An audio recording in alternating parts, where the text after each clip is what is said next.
Hello and welcome to the ManageIQ Sprint 174 review. This was a regular 2-week sprint. As usual, I will provide the overview. Kavya will update us on the UI, Adam on the providers, and Jason on the platform, API, and developer experience. So this sprint, we had basically identical numbers to Sprint 173. 130 pull requests were opened, 128 were merged, and 339 still remain open. In terms of the breakdown, 20 were bugs, 24 enhancements, 17 tech debt, 11 refactoring, and a big purple thing.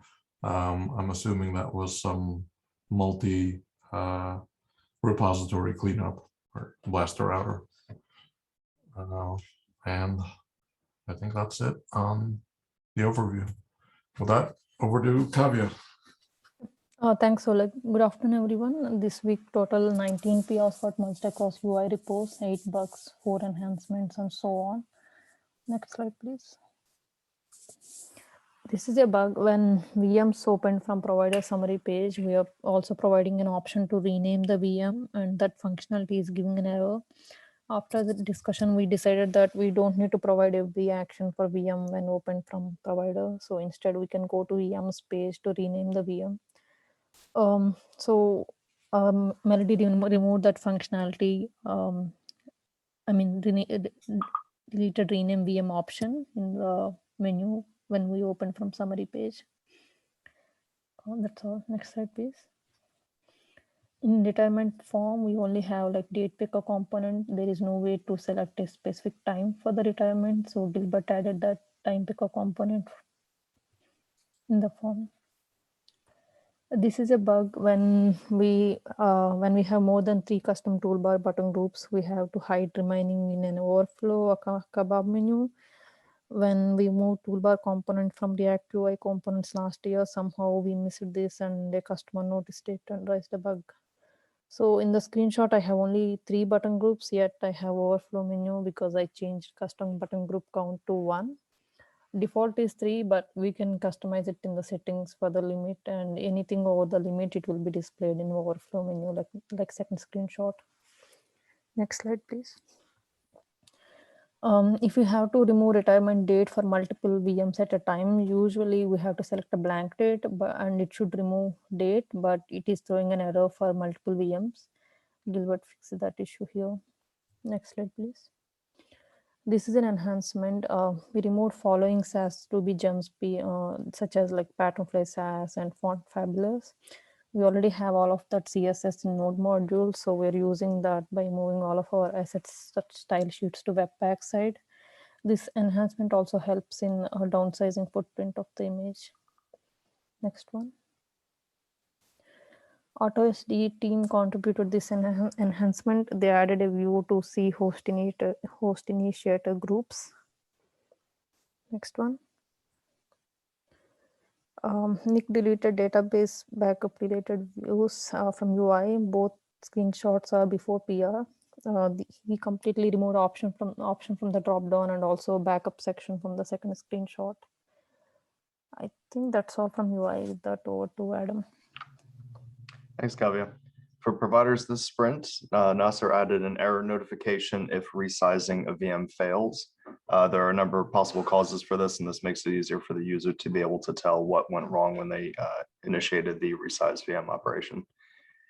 The Power HMC team added virtual IO server, or VIOS, as an AIX type operating system. This allows them to show proper icons when they do the refresh from the Power HMC provider. AutoSD this sprint added their initial implementation of targeted refresh.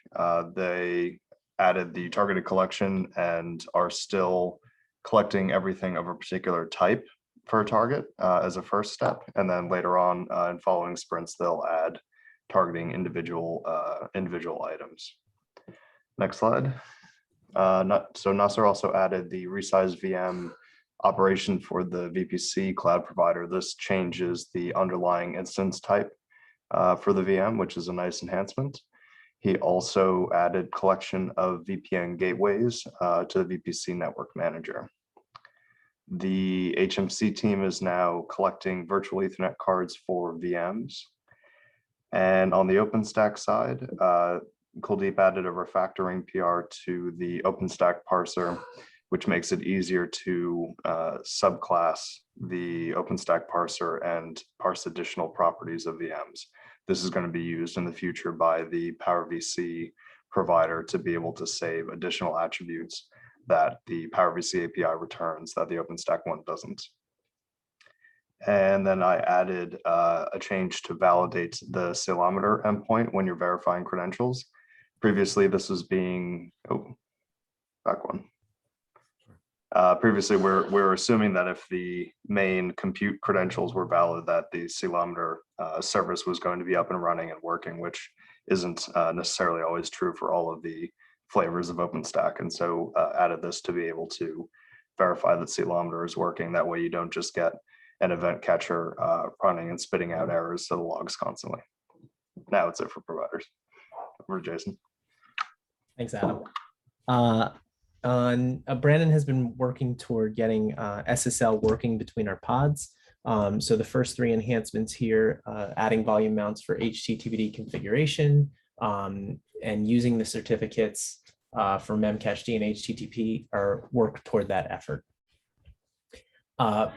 Adam has been working on refactoring our worker management class in order to make it subclassable between Kubernetes, systemd, and processes. So the next three are work that he's been doing toward that effort, caching systemd processes and services in worker management, converting the server monitor from a module to a class to allow for subclassing.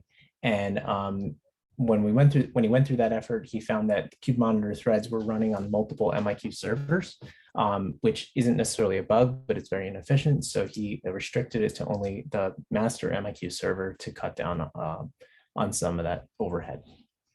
On the bug side, Melody had added a fix to add the all VMs method to aggregation.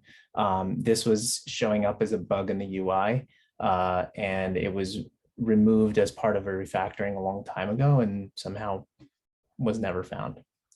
And finally, I added a fix to manage IQ password when decrypting plain text. We now raise an exception.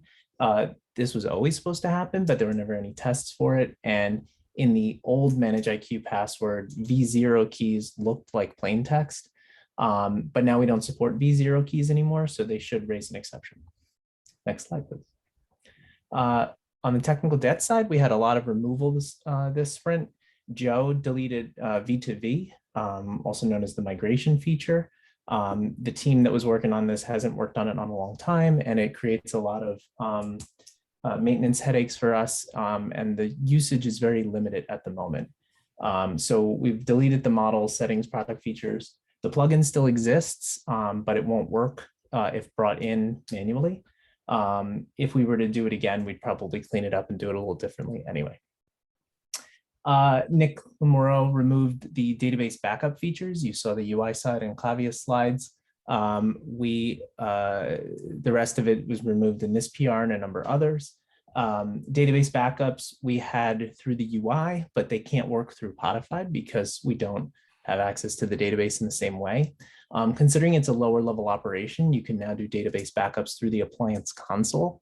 And since it's at the lower level, we don't need it in the ManageIQ application itself, and hence this removal. And the third removal was by Joe. We dropped the GraphQL plugin and the references to it. GraphQL has been around for a number of years, but it has received no enhancements in those years. It is very limited in functionality. I think it only has access to like providers and VMs. And if we do move forward with GraphQL, we're going to do it in a different way as well, where we actually use OpenAPI on the API side and sort of generate it from the OpenAPI spec. So given the maintenance headache and the number of dependencies it brings in, we decided to remove it. Next slide, please. On the API side, Keenan fixed a bug with single resource deletes. Now they throw errors similar into similar to deleting other resources. And Nick fixed an issue when a blank auth token was passed in as a header. The validation would consider it an okay looking token and move on to the next layer, which would raise an error, but the error was very confusing. So now we catch that a little earlier and we say, bad token, but the reason being missing token or empty token. Next slide, please. And finally, on the developer side, on the core repo, I added CodeQL for Ruby. CodeQL is a security scanning static analysis tool from GitHub. GitHub recently added Ruby support, so I added it to our application to see how it would fare. If it's good, I might blast that out to all of the other repositories as well. And that's it for developers. All right, and with that, sprint 174 comes to a close. Next sprint is 175. It'll be here in 2 weeks, the day before Thanksgiving. So we'll see you there. And with that, I want to thank everyone, the speakers, the contributors, and the entire ManagerQ community for bringing Sprint 174 to life. Thank you, everyone.